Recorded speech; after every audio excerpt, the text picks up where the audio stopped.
What does love require?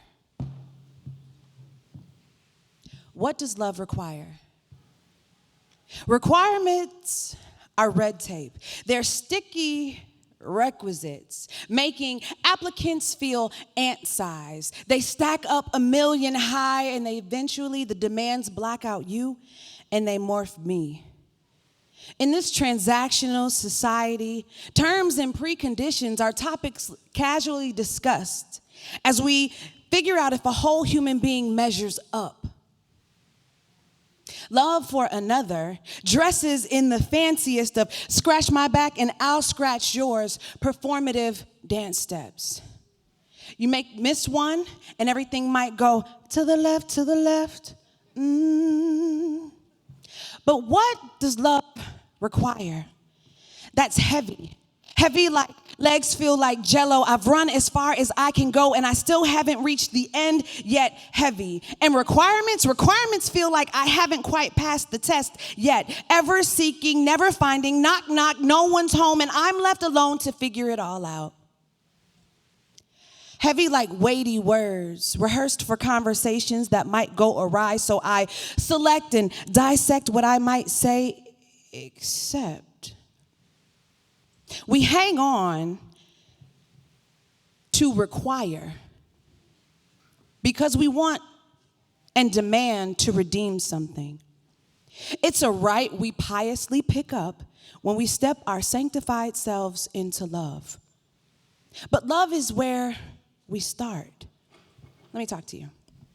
So long ago, before we had the Christmas season, there were a group of people.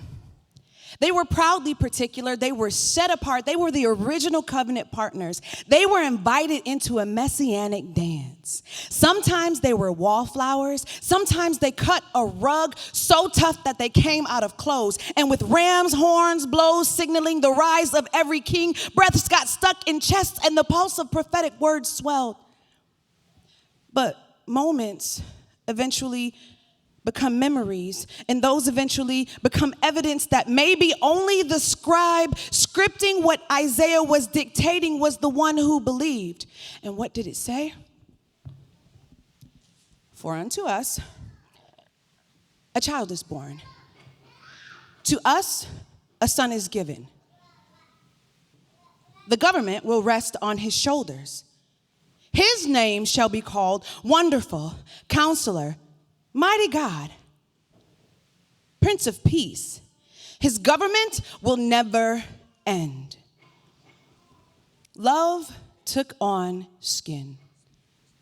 Those hands that stretched canvas across the cosmos, those hands that taught the stars their choreography, those hands that thumbprinted snowflakes into existence, those hands got small, smaller than my fists, small enough to fit into a feeding trough. In a town too small in an inn to be aware. Nazareth was nowhere that anyone would care about. So forgotten that they'd say, and I quote, could any good thing come from there? But God, when he's at work, will make no place someplace because you're there.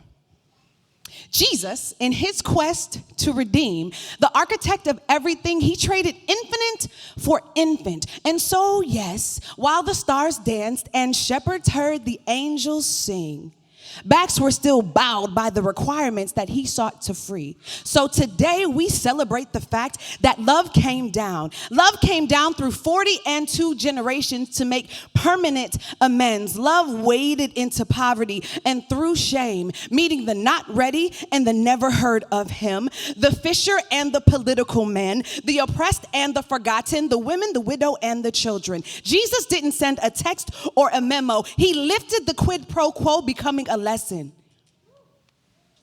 Wrapped in swaddling cloths as a baby, but divinity wrapped himself in the same skin that we wear. The same nerve endings that feel pain. The same tear ducts that overflow when grief gets heavy. The same heart that races when fear walks in the room. He made himself searchable, touchable, findable. And that's what we celebrate during the Christmas season. That we don't have a God that sits in some cosmic throne room. No, we have a love that came low enough to sit in a manger, low enough to wash feet, low enough to die like a criminal, low enough just to prove to you, just to prove to me that there's no place that we can go that love won't follow.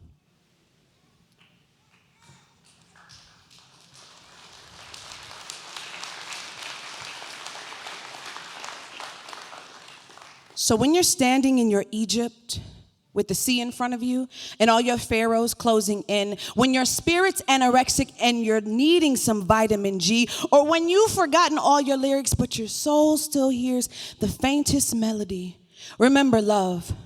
Love got wrapped, love got small, love got human, and knew your name from the beginning. He's Emmanuel, God with us, the suffering servant. That's God that put on skin. He's familiar and acquainted with our burdens, bruised reeds and all.